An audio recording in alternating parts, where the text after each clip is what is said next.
ونستغفره ونؤمن به ونتوكل عليه ونعوذ بالله من شرور أنفسنا ومن سيئات أعمالنا من يهده الله فلا مضل له ومن يضلله فلا هادي له ونشهد أن لا إله إلا الله وحده لا شريك له ونشهد أن سيدنا ومولانا محمدا عبده ورسوله صلى الله تعالى عليه وعلى آله وصحبه وبارك وسلم تسليما كثيرا كثيرا أما بعد فأعوذ بالله من الشيطان الرجيم بسم الله الرحمن الرحيم سبحان الذي أسرى بعبده ليلا من المسجد الحرام إلى المسجد الأقصى الذي باركنا حوله لنريه من آياتنا إنه هو السميع البصير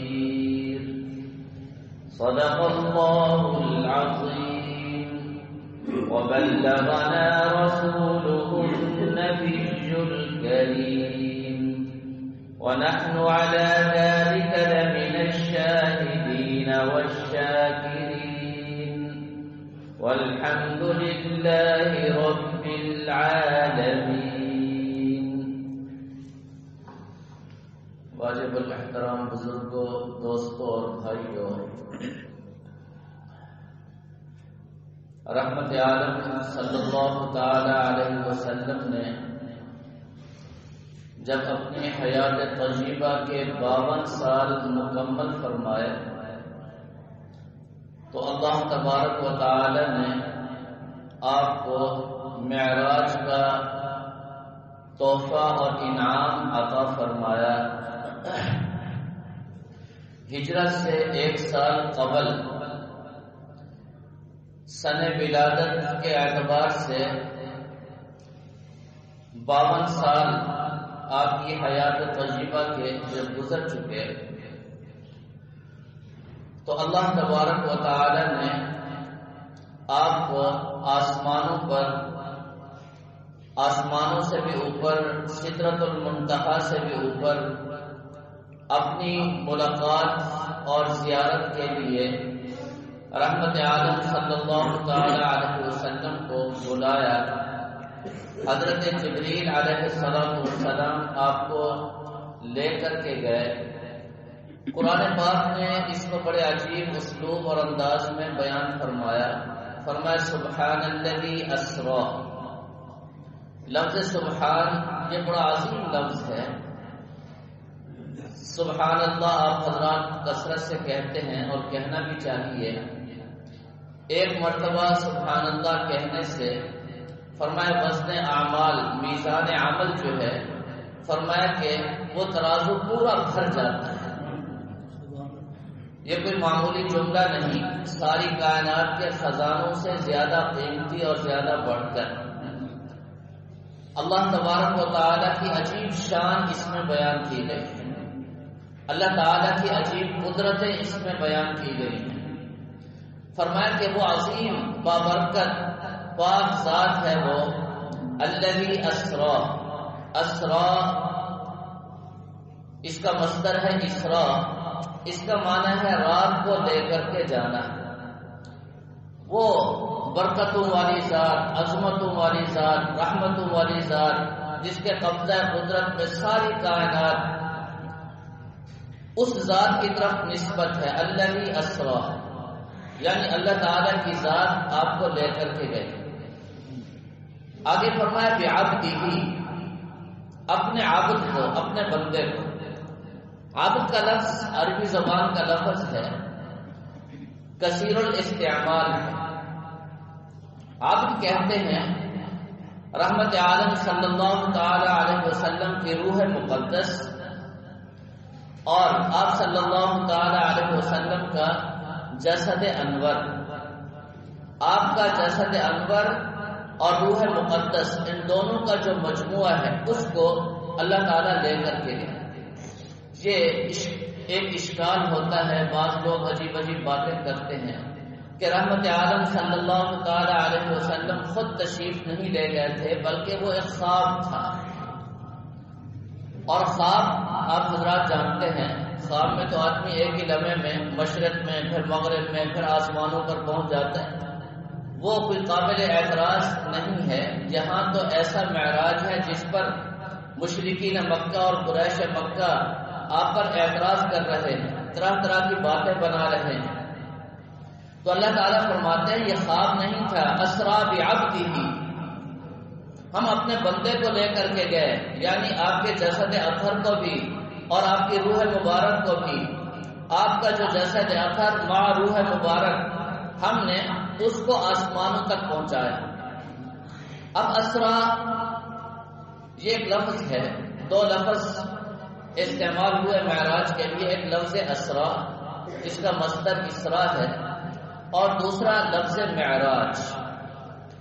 بیت اللہ سے بیت المقدس تک کا جو سفر ہے اس کو اسرا کہتے ہیں۔ رات کو چند لمحوں میں آپ کو بیت اللہ سے بیت المقدس تک پہنچایا گیا، پھر بیت المقدس سے پہلا آسمان، دوسرا آسمان، تیسرا آسمان، ساتوں آسمانوں سے اوپر، سدرۃ المنتہا سے بھی اوپر آپ تشریف لے گئے۔ اس سفر کو معراج کہتے ہیں، بیت المقدس سے آسمانوں تک کا جو سفر ہے اس کو معراج کہتے ہیں۔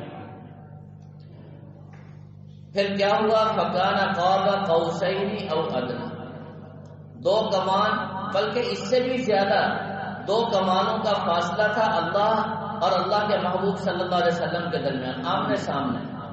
فکان قاب قوسین او ادنی، اس سے بھی زیادہ قریب۔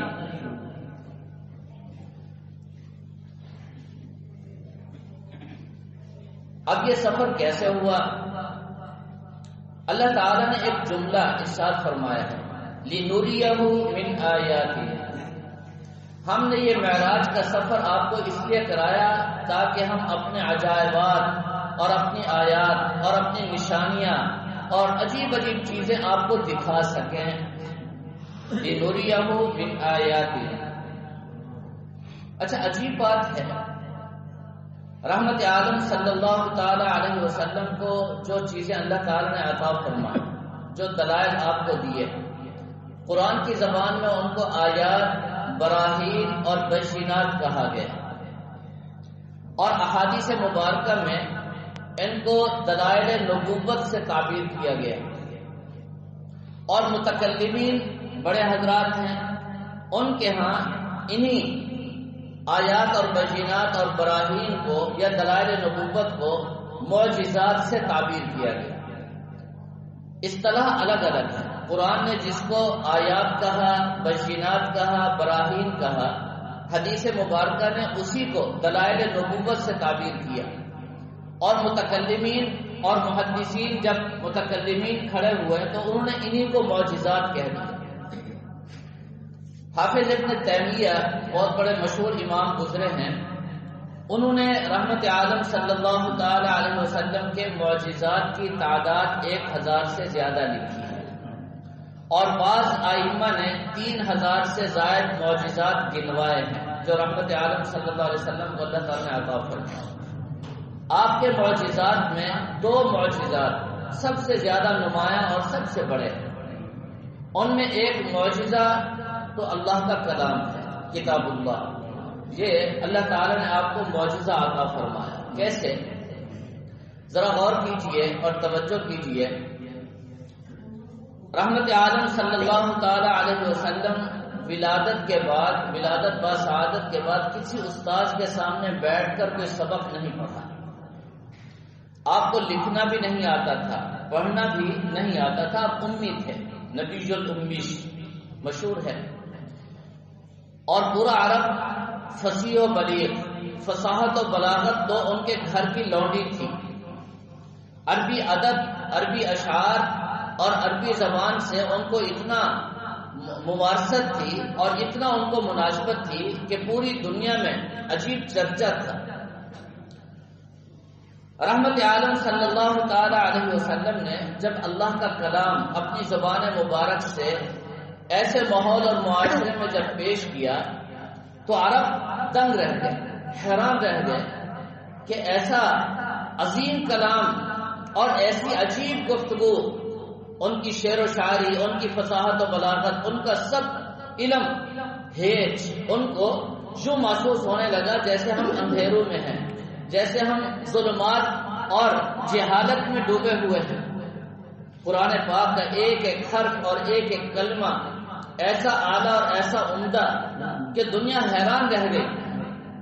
بڑا عجیب معجزہ تھا. اور پھر آپ حیران ہوں گے، اللہ تعالی نے تمام پیغمبروں کو معراج عطا فرمائی، لیکن فرش پر. حضرت ابراہیم علیہ السلام کی معراج آگ میں، حضرت اسماعیل علیہ السلام کی معراج چھری کے نیچے. لمبے واقعات ہیں. تمام پیغمبروں کو اللہ نے معراج عطا فرمائی فرش پر، لیکن امام الانبیاء، تاجدار مدینہ، فخر الرسل جناب رسول اللہ صلی اللہ علیہ وسلم کو اللہ تعالی نے معراج عطا فرمائی عرش پر بلا کر. یہ بھی آپ کا معجزہ ہے اور بڑا عجیب معجزہ ہے.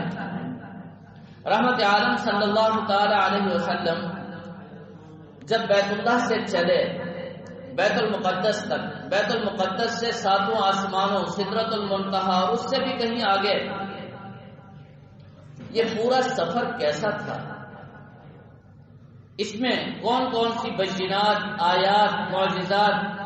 رحمت عالم صلی اللہ علیہ وسلم نے بیت المقدس میں تمام انبیاء علیہ السلام سے ملاقات فرمائی، پھر ان کو نماز پڑھائی، پھر آسمانوں پر آپ کا استقبال ہوا.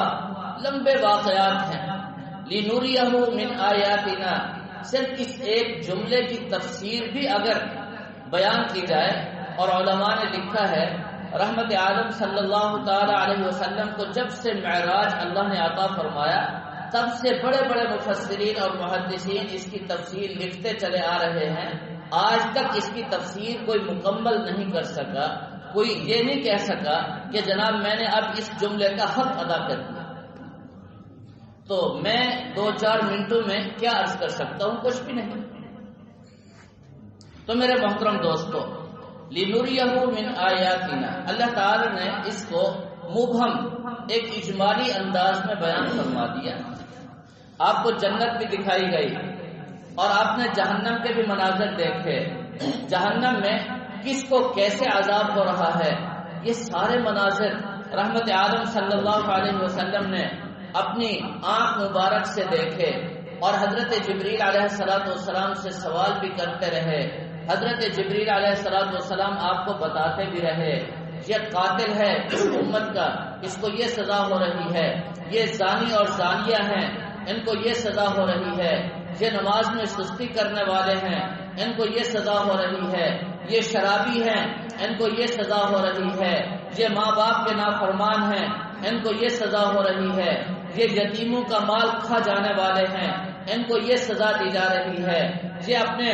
یہ سود کھانے والے ہیں، یہ رشوت کھانے والے ہیں، یہ اس امت میں فلاں فلاں گناہ کرنا. ایک ایک گناہگار کی وہاں حالت رحمت عالم صلی اللہ علیہ وسلم کو دکھائی گئی. اور آپ نے واپس آ کر ساری امت کو بتا دیا، دیکھنا اگر تم نے سود کھا لیا، سودی معاملے میں مبتلا ہو گئے تو کل قیامت کے دن اس طرح تمہیں عذاب ہوگا. یتیموں کا مال کھا لیا، کسی کے مال پر تم نے غصب اور ڈاکہ ڈال دیا، اسی طرح تم نے ماں باپ کی نافرمانی کی، ان کو ایذا پہنچا دی، تو پھر تمہارا یہ حشر ہوگا. یہ لمبی تفصیلات ہیں جو مفسرین نے بیان فرما دی ہیں. آج اس مجلس میں ان باتوں کو بتانا نہیں چاہتا، یہ ایک لمبا موضوع ہے. البتہ معراج کے حوالے سے جو اہم اور بنیادی چیز ہے میں آپ حضرات کو اس طرف متوجہ کرنا چاہتا ہوں۔ یاد رکھیں ہماری یہ امت اور ہماری یہ جو جماعت ہے یا طبقہ ہے مسلمانوں کا، ان کا مزاج بڑا عجیب بن گیا ہے۔ اب کل پرسوں سے فون آ رہے ہیں 27 رجب کون سی ہے، 27 رجب کی رات کون سی ہے، پوچھ رہے ہیں کہ کیا کرنا ہے؟ رات کو منانا ہے، بس وہ رات معلوم ہو جائے۔ رات تو وہ تھی جو گزر گئی، میں ہمیشہ کہتا ہوں وہ رات کائنات میں پھر کبھی نہیں آئے گی، وہ ایک ہی رات تھی جو گزر گئی۔ اب اس رات کا پیغام باقی ہے، وہ قیامت تک باقی رہے گا، وہ آج بھی ہے، کل بھی تھا اور آئندہ بھی ہوگا۔ کیا وہ شب معراج کا پیغام ایک رات کے لیے؟ نہیں۔ یا صرف 27 رجب کی رات کے لیے؟ نہیں، یہی تو بھول ہو گئی ہمیں۔ میلاد النبی اس کو بھی منانے کا شوق ہے، 15ویں شعبان شب برات آتی ہے، اس کو بھی اس امت کا مزاج منانے کا بن گیا۔ اب لیلۃ القدر بھی منائی جاتی ہے، رات کو بڑا اہتمام کر کے اس کو منانے کی فکر کی جاتی ہے، حالانکہ وہ منانے کی چیز نہیں ہے، وہ بنانے کی چیز ہے۔ گھر میں خلوت میں تنہائی میں بیٹھ کر آپ اس کو بنائیں، اپنے آپ کو ایسا بنا لیں کہ اللہ کو آپ پسند آ جائیں۔ تو منانا یہ یہود و نصارہ کی عادتیں ہیں، منانا، وہ ہر چیز کو مناتے ہیں اور ہم منانے والے نہیں، ہم تو عمل کرنے والے ہیں۔ تو بہرحال ذرا غور کیجئے، بعض لوگوں نے آج کل یہ لکھ دیا کہ یہ جو سورہ بنی اسرائیل یا سورہ اسراء اس کو کہا جاتا ہے، اس کی ابتدائی 2-3 آیتیں معراج کے متعلق ہیں، باقی پوری سورت معراج سے متعلق نہیں ہے۔ یہاں سے بنیادی غلطی چلتی ہے، بنیادی غلط فہمی۔ میں نے سورہ بنی اسرائیل کو جب بھی پڑھا، آپ حضرات بھی پڑھیں، شروع سے لے کر آخر تک، یوں محسوس ہوتا ہے کہ اللہ تعالی نے سبحان الذی اسریٰ یہاں سے وہ سفر شروع فرمایا کہ ہم نے اپنے بندے کو رات کی تاریکی میں اپنے پاس بلایا، حضرت جبریل علیہ السلام کو بھیجا کہ وہ آپ کو لے کر کے آئیں۔ حضرت جبریل علیہ السلام آپ کو لے کر کے آئے بیت المقدس سے 7 آسمانوں کے بھی اوپر، سدرۃ المنتہا سے بھی اوپر، آپ عرش معلیٰ تک پہنچے۔ 2-3 آیتوں میں نہیں، آپ قرآن پاک کی سورت، یہ 17ویں سورت ہے، قرآن پاک کی 17ویں سورت، اس کو شروع سے لے کر آخری آیت اور آیت کے آخری حرف تک جتنی مرتبہ بھی پڑھیں گے آپ کا دل گواہی دے گا کہ اس کی ایک ایک آیت، ایک ایک حرف اور ایک ایک جملہ معراج کے متعلق ہے، اور معراج کا پیغام ہے۔ وہ کیا پیغام ہے وہ میں آپ کو بتانا چاہتا ہوں اور سمجھانا چاہتا ہوں۔ اس پوری سورہ مبارکہ کو میں آپ حضرات کے سامنے رکھنا چاہتا ہوں، توجہ چاہیے۔ اللہ تعالی نے اپنے محبوب پیغمبر کو آسمانوں پر کیوں بلایا، اور سن 52 ولادت کے بعد 52 سال گزرنے پر سن 53 میں آپ حضرات کو معلوم ہے جب آپ کی ولادت باسعادت کے 53 سال ہوئے تو آپ نے ہجرت فرمائی، وہ ہے کہ ہجرت سے 1 سال پہلے مکہ مکرمہ میں کیا حالات تھے، اس پر ذرا غور کیجئے، میں تفصیل میں نہیں جانا چاہتا، نہ وقت ہے۔ اللہ تعالی نے قریش مکہ کو پیغام دیا، اگر تم نے میرے محبوب پیغمبر کو جن کی ولادت باسعادت مکہ مکرمہ میں ہوئی، جنہوں نے قرآن کا پیغام آپ کو سنایا، لا الہ الا اللہ کی دعوت آپ کو دی، اور اس کے رد عمل میں آپ نے انکار بھی کیا، میرے محبوب پیغمبر کو تم نے ستایا، مارا پیٹا، ظلم و ستم کی انتہا کر دی، اگر میرا محبوب پیغمبر مکہ مکرمہ سے ہجرت کرنے پر مجبور ہو گئے اور وہ مدینہ منورہ چلے گئے اور تم نے مکہ مکرمہ سے میرے محبوب پیغمبر کو نکال دیا، تو پھر یہ پیغام سن لو، اسی سورہ مبارکہ کے پہلے صفحے میں یہ پیغام موجود ہے، پھر تم بھی مکہ مکرمہ میں 2-4 سال کے بعد نکال دیے جاؤ گے، پھر یہاں سے کفر کو نکلنا پڑے گا، تمہارے عقیدے بھی یہاں سے نکلیں گے، تمہارے نظریات کو بھی یہاں سے نکالا جائے گا، اور تمہارے تسلط کو بھی یہاں سے ختم کر دیا جائے گا، پھر میرا محبوب پیغمبر یہاں فاتح بن کر کے آئے گا اور پھر میرے محبوب پیغمبر کا دین ہی یہاں غالب ہوگا، پھر تمہیں سر چھپانے کی جگہ کہیں نہیں ملے گی اور پھر تم معافیاں مانگتے پھرو گے اور تمہیں کوئی بچانے والا نہیں ہوگا۔ یہ پیغام اللہ تعالی نے معراج پر بلا کر اپنے محبوب پیغمبر کے ذریعے قریش مکہ کو دیا، اور پھر 1 سال بعد آپ چونکہ مدینہ منورہ میں آنے والے تھے اور مدینہ منورہ میں یہود تھے، وہاں بنی اسرائیل تھے، ان کو بھی اسی میں پیغام دیا کہ تمہیں 2 جھٹکے میں پہلے لگا چکا ہوں، اللہ تعالیٰ فرما رہے ہیں۔ اسی سورہ مبارکہ کا پیغام ہے، تفصیل کا وقت نہیں، 2 جھٹکے تمہیں پہلے لگ چکے ہیں، 2 مواقع تمہیں پہلے میں دے چکا ہوں، اب یہ آخری موقع ہے۔ اگر تم نے میرے محبوب پیغمبر صلی اللہ تعالی علیہ وسلم سے روگردانی کی، میرے محبوب پیغمبر کی قدردانی نہ کی اور میرے محبوب پیغمبر کے پیغام کو نہ سنا، میرے محبوب پیغمبر کی بات کو نہ سمجھا، تو پھر تمہیں بھی یہاں سے نکلنے پر مجبور کر دیا جائے گا۔ چنانچہ پھر وہ وقت آن پہنچا، اعلان ہوا اخرج الیہود والنصارى من جزیرۃ العرب، جزیرہ عرب سے یہودیوں کو بھی نکال دیا جائے اور عیسائیوں کو بھی نکال دیا جائے۔ وہ وقت آن پہنچا۔ یہ پیغام ہے، اس پیغام کی بنیاد کیا ہے؟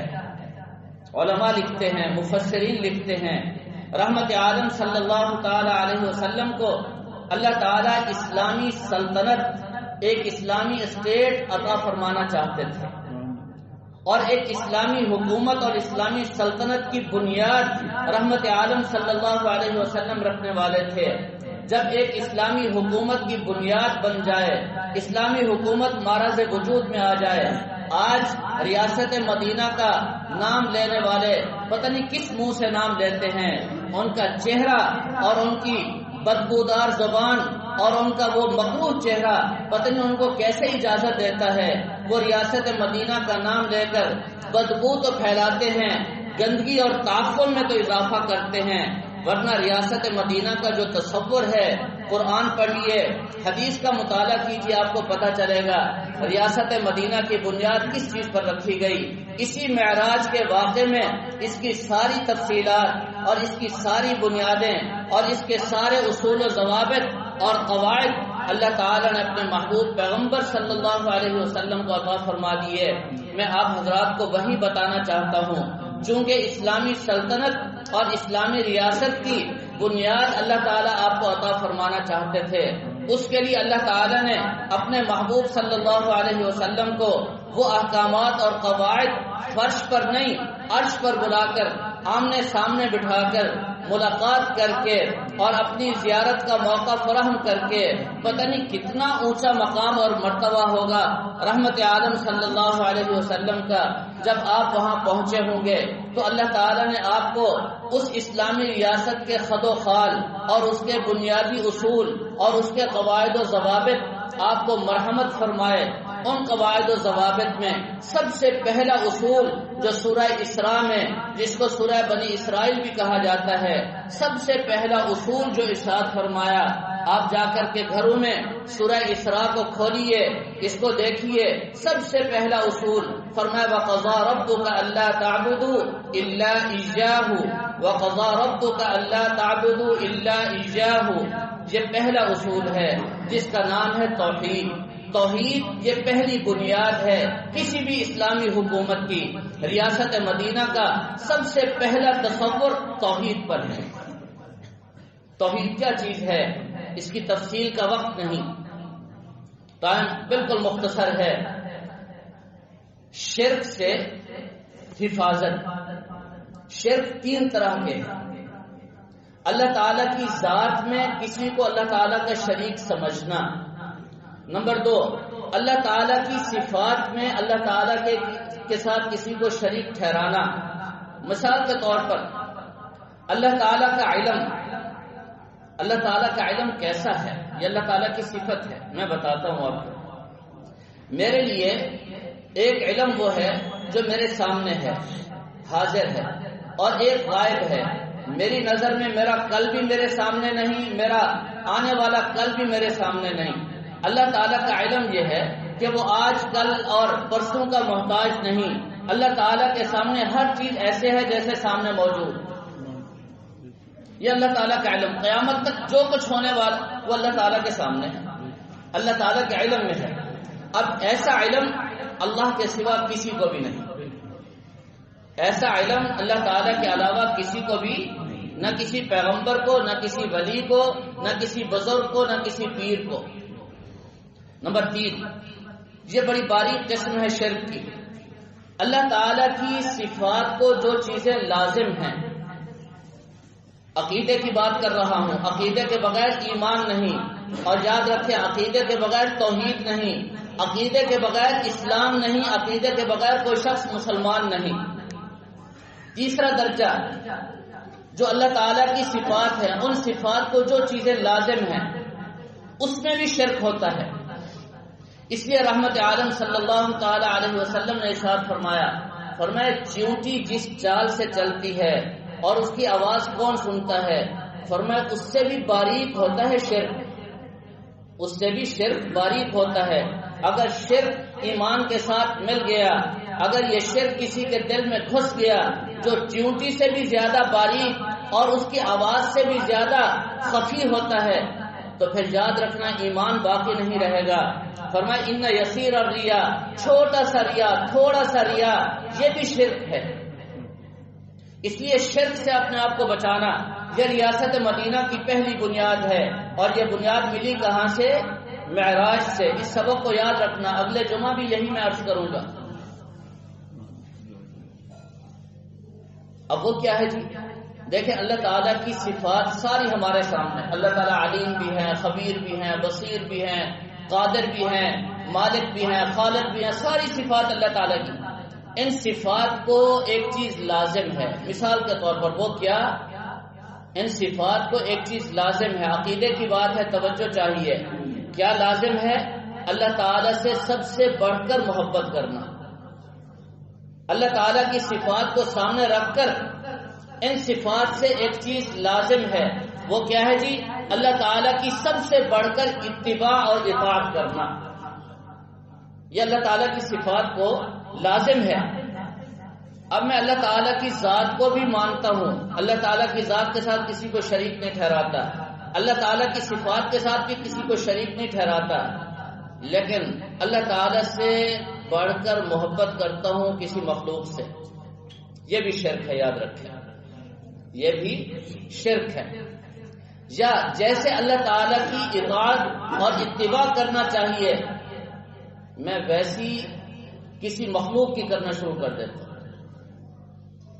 ذرا دیکھ لیجئے آج اپنے دائیں بائیں, اللہ تعالیٰ کی صفات کا تقاضا کیا ہے کہ میں اللہ تعالیٰ کی اتباع کروں, ایسی کہ مخلوق میں کسی کی بھی ایسی اتباع نہ ہو. اذان آئے اللہ کا حکم مانتے ہوئے سیدھا کہاں, لیکن اذان آئی اور مجھے بیوی نے کہہ دیا فلاں کام کرو تو میں بیوی کی بات مان کر چل پڑا. اب اتباع کس کی زیادہ ہے؟ اس کو کیا کہتے ہیں؟ بولے, اس کو شرک کہتے ہیں. سبق یاد کریں, اس کو شرک کہتے ہیں. دکان کا تقاضا آ گیا, ملازمت کا تقاضا آ گیا, کوئی ضرورت پیش آ گئی, میں نے ویسی اتباع کر لی دکان کی, میں نے ویسی اتباع کر لی ملازمت کی, میں نے ویسی بات مان لی بیوی کی, بہن کی, ماں باپ کی, بچوں کی, کسی کی بھی. اس کو کیا کہتے ہیں؟ یہ بھی شرک ہے, یہ بھی شرک ہے, یاد رکھیں. اب بتائیے مجھے, ہم مسلمان بحیثیت مسلمان مجموعی طور پر کس قدر شرک میں مبتلا ہے؟ عقیدہ توحید کس قدر کمزور ہو چکا ہے؟ آج ریاست مدینہ کا نعرہ لگانے والوں کے لیے کو سب سے پہلے یہ کام کرنا چاہیے کہ پوری قوم کو موحد بنائیں, اللہ تعالیٰ کی تابعداری میں لگا دیں, اللہ تعالیٰ کی فرمان برداری میں پوری امت کو مصروف کر دیں. یہ ہے پہلا اور بنیادی تقاضا. نمبر 2, وبالوالدین احسانا, والدین کے ساتھ حسن سلوک. نمبر 3, اسی سورہ مبارکہ میں اللہ تعالیٰ نے یہ سارے اصول ارشاد فرما دیے.